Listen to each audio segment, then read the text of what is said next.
right, so get ready, everybody, because today we are going deep, and I mean really deep. Hey. Yeah, into the hidden depths of your personality. Oh, wow. We're tackling Carl Jung's concept of the shadow. Ah, yeah. You know, I was looking over these excerpts that you sent over, Mm. and I gotta say, this is going to be a wild ride.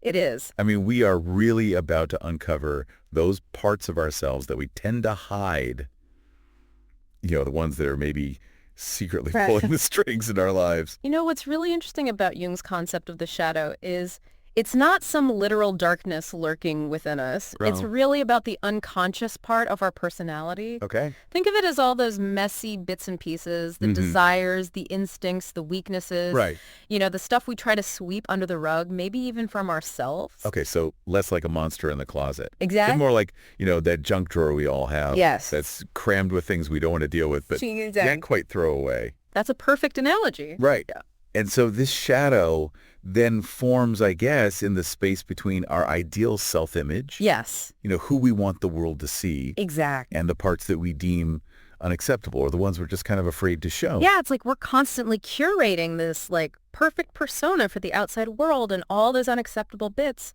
they get kind of relegated to the shadow realm. So are you saying that the more pressure we feel to present this perfect image to the world, the bigger and more powerful that shadow becomes? Precisely.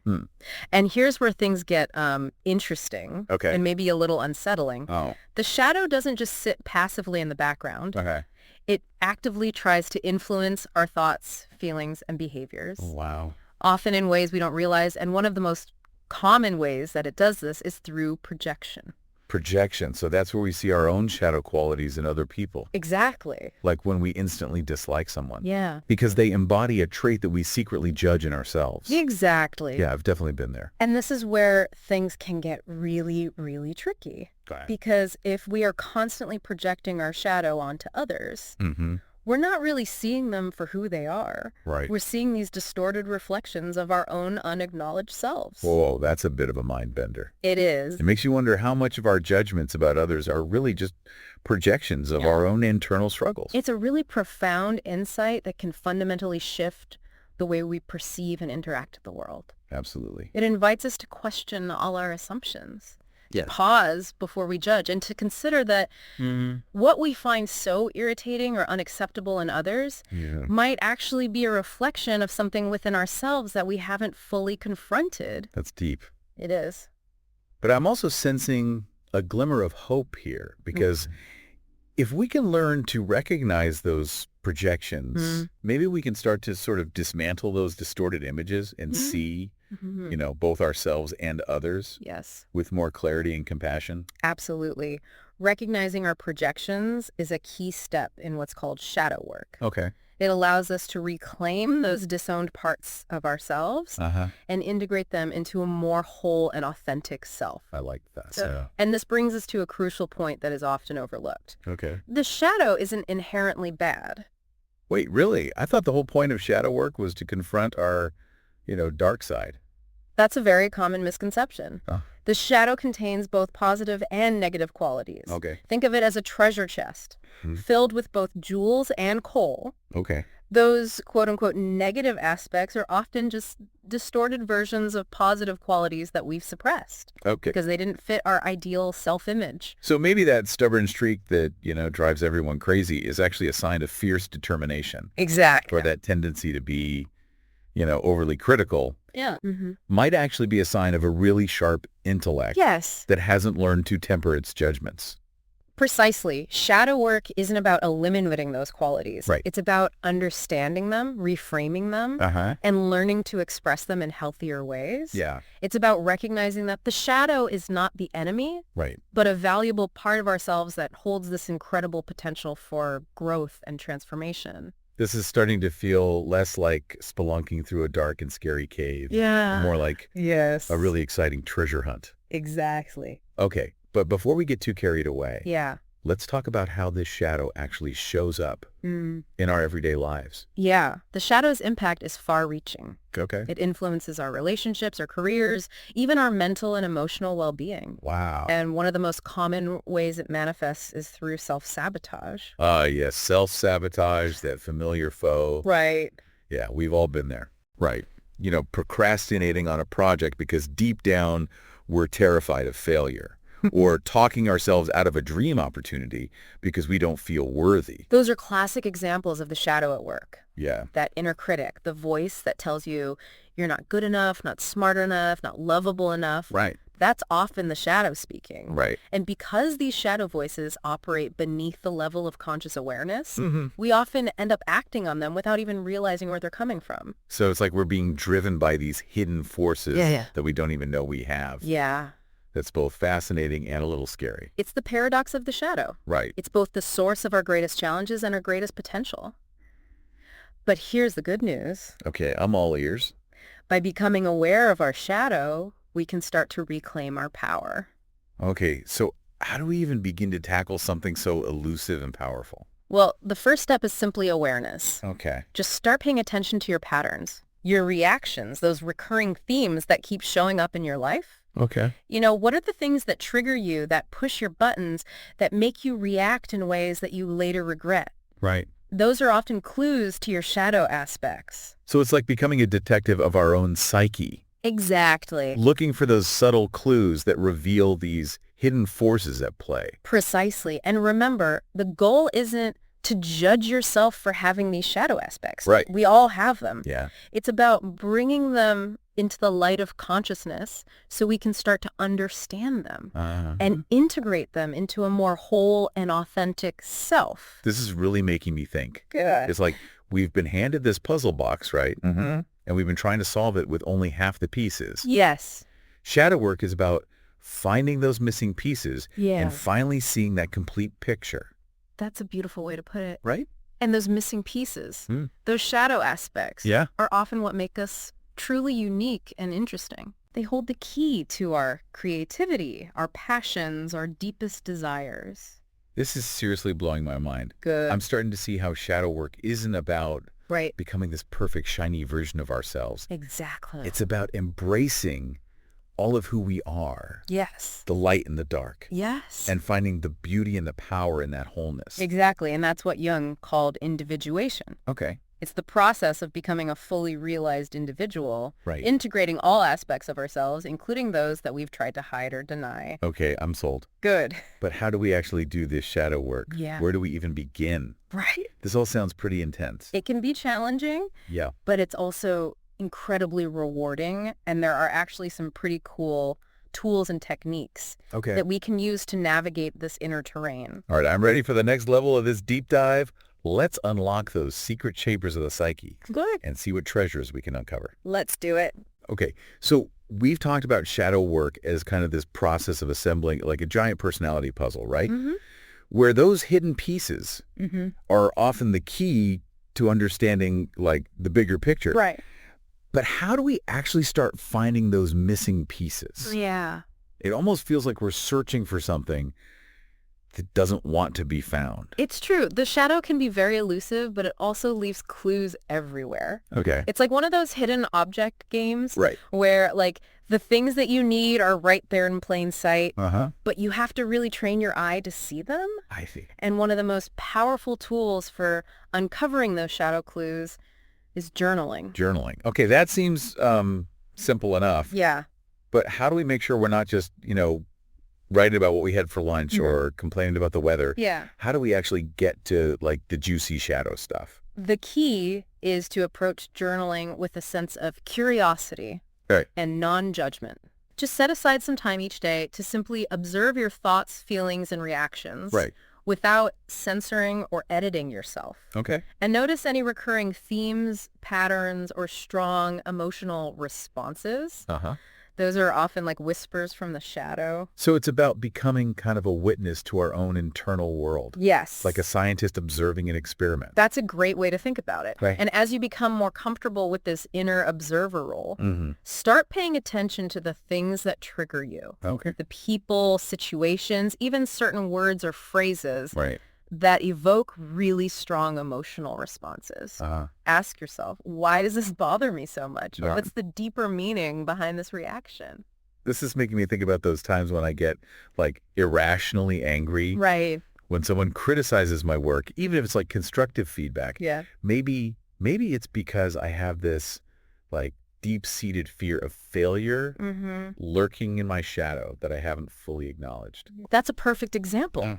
And once you start to identify those shadow triggers, you can begin to explore them with curiosity and compassion. Okay. Remember, those shadow aspects are often just wounded parts of ourselves. Right. They're trying to protect us in their own kind of clumsy way. It's like they're shouting at us in this like distorted, garbled language. And we have to learn to decipher their messages. Yeah. But instead of getting angry or defensive, we can approach them with curiosity, like, hey, what's going on here? What are you trying to tell me? Exactly. Yeah. And as you become more skilled at kind of decoding these shadow messages, Right. you can start to meet those underlying needs in healthier ways. Okay. Instead of just reacting automatically, Right. you have a choice. You can choose to respond from a place of awareness and compassion Right. rather than from those old unconscious patterns. This is starting to feel really empowering. Good. It's like we're reclaiming our power from those shadow puppets that have been controlling our lives. Exactly. But there's another tool we talked about earlier that I'm still a bit hesitant about, dream analysis. I understand. Have these crazy vivid dreams, but they just seem like a jumbled mess of like random images. Right. How can we actually make sense of them? Dreams are a fascinating portal into the unconscious. Okay. And the shadow often does make appearances in our dreams. Right. But it rarely sends us, like a neatly packaged message. Yeah. Remember, the unconscious speaks in the language of symbols and metaphors. So it's less about finding a literal interpretation and more about just turning into the feeling tone of the dream. So it's less like reading a textbook. Yes. And more like interpreting like a piece of abstract art. Exactly. Where the meaning is more about the emotions that evokes than any like literal representation. You got it. Okay. Start by keeping a dream journal. Write down your dreams as soon as you wake up, even if they seem nonsensical or fragmented. Then look for recurring symbols, characters, or themes. Right. Don't worry about finding the right interpretation. Right. Instead, just ask yourself, what does this image or symbol remind me of? What feelings does it evoke? So if I keep dreaming about being chased by a giant spider, Right. it's not necessarily about a literal fear of spiders. Exactly. It might be about feeling trapped or threatened by something Exactly. in my waking life. That's a great example. And remember, you can be as creative as you like with dream interpretation. Okay. You can draw your dreams, write poems about them, even act them out. Wow. The key is to engage with them in a way that feels meaningful to you. Okay. I'm starting to see how this could be a really cool way to tap into those hidden parts of myself. It's like getting these like secret messages from my subconscious, right? Exactly. And it's my job to figure out what they mean. Right. But what about those active imagination techniques?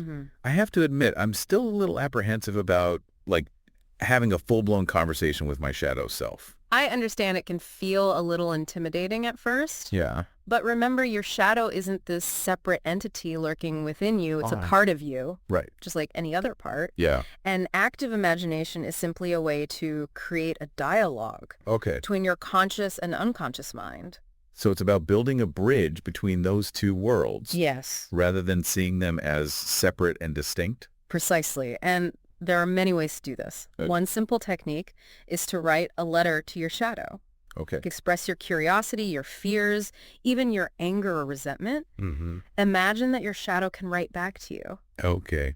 What would it say? What kind of advice or insights would it offer? Whoa. Okay. So I'm basically having like a written conversation with a part of myself that I've been trying to ignore or deny my whole life. It can be both terrifying and kind of awesome. Yeah. And the insights that can emerge from these dialogues can be truly profound. Right. You might be surprised by the wisdom and understanding that your shadow has to offer. This is starting to feel less like therapy and more like an adventure. Exact. Okay, I'm really curious to see where this leads. But before we move on, I want to go back to something we touched on earlier. Yeah. The idea of projection. Right. We talked about how we project our personal shadows onto others, but is there such a thing as like a collective shadow? Absolutely. Jung believed that we all share a collective unconscious. Okay. This vast reservoir of universal archetypes and symbols that are common to all humans. Okay. And just as we have our own personal shadows, Right. there's also a collective shadow Okay. that's made up of all the negative aspects of human nature that we try to repress or deny on a societal level. So it's like there's this giant shared shadow lurking beneath the surface of society, filled with all the things we don't want to admit about ourselves. Yep. Exactly. Like greed, violence, prejudice, all those things we try to pretend don't exist.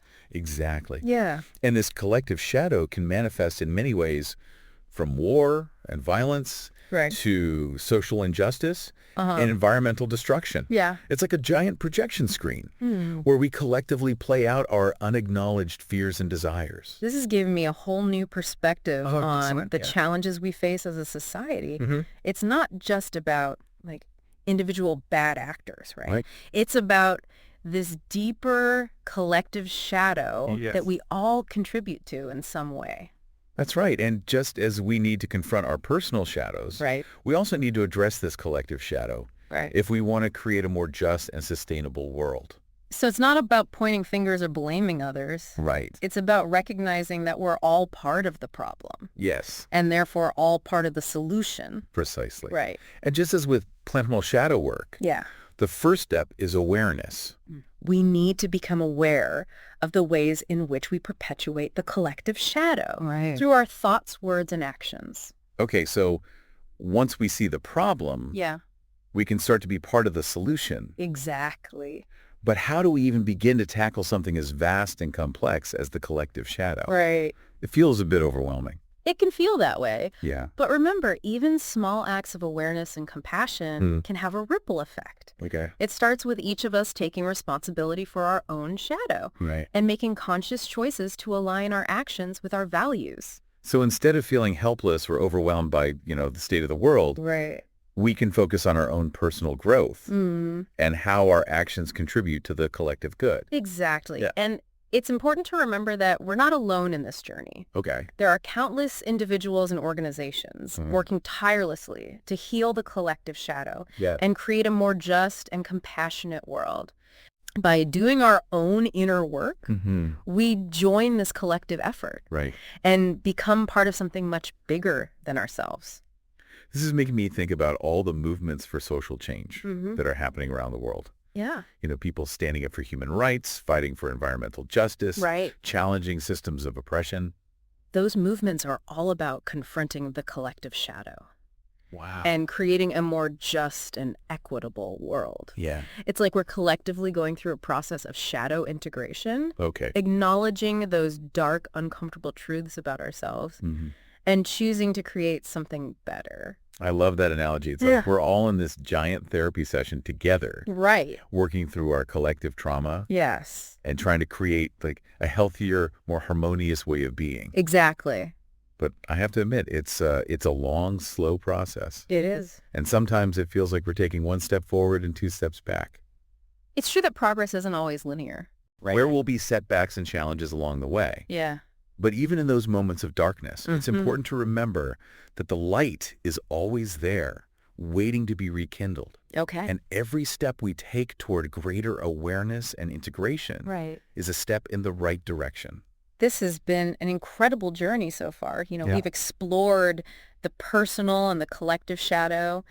We've learned about, these tools for shadow work. Right. And we've even glimpsed this possibility of collective transformation. Right. I feel like we've only just scratched the surface of this vast and complex topic. We've covered a lot of ground. Yeah. But there's still so much more to explore. Right. And I'm looking forward to delving deeper into some practical strategies for integrating the shadow in our final segment. Me too.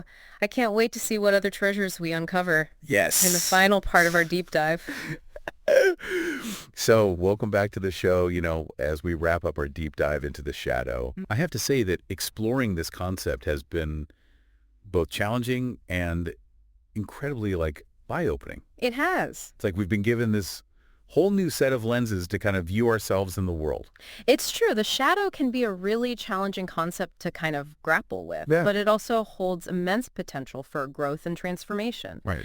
And, in this final segment, I'm excited to kind of delve into some practical strategies for integrating the shadow and harnessing its power for good. Okay, I'm ready for the actionable steps. We've done a lot of exploring. Yes. Now let's talk about how we actually put this shadow work into practice. One of the most fundamental practices is really just observing your shadow without judgment. Okay. And this might sound simple, Right. but it's actually quite profound. Uh-huh. It's about noticing when those shadow aspects, the jealousy, the anger, the judgment, Right. show up in your thoughts, feelings, and behaviors without getting caught up in self-criticism or shame. So it's like becoming like a curious observer of our own internal weather patterns. Yes. Noticing those storms brewing. Exactly. Without getting swept away by them. It's a great analogy. It's about creating this space of non-judgmental awareness where we can just simply observe those shadow patterns without identifying with them or letting them control us.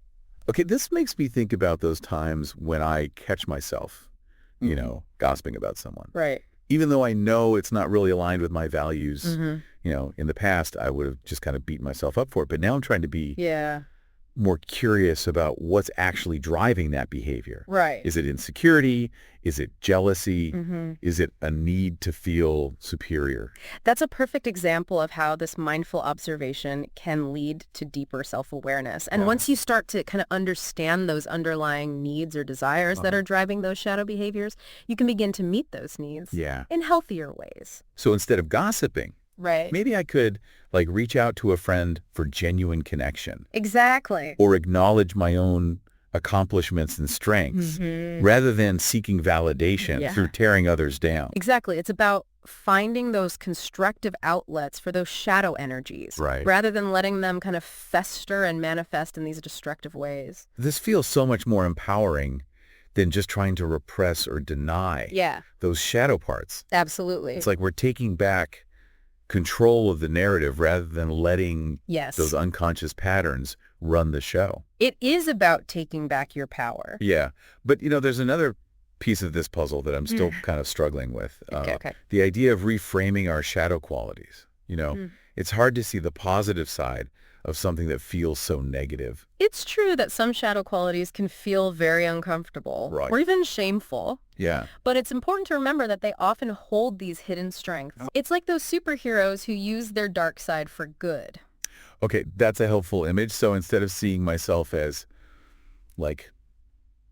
stubborn, maybe I can reframe it as determined or persistent. Exactly. Or, that tendency to be overly critical might actually be a sign of a sharp intellect. Yes. That just needs to learn to temper its judgments. Exactly. That shift in perspective can be so incredibly empowering. Yeah. It allows us to see those shadow qualities not as flaws to be eradicated, but as potential strengths to be harnessed. I love that. It's like, those before and after photos. Yes. Where you see the potential hidden beneath the surface. But I have to admit, even with all this reframing, there are times when, those shadow qualities still get the best of me. Yeah. Especially relationships. That's where boundaries come in. Okay. One of the most common ways that our shadow gets triggered is when our boundaries are violated. Oh, this is so true. I'm thinking about those times when, someone's constantly asking for favors. Right. And I find myself resenting them, but feeling afraid to say no. That's a classic example of how weak boundaries can lead to shadow activation. Right. Learning to set clear boundaries, both with ourselves and others, is so crucial for protecting our energy and staying true to our values. It's like building a fence around our emotional garden. Yes. So those shadow weeds don't creep in and take over. Right. And, when we have those strong boundaries, we can actually show up for others in a more authentic and sustainable way. Absolutely. Boundaries are not about shutting people out. Right. They're about creating healthy and respectful relationships where everyone feels safe and valued.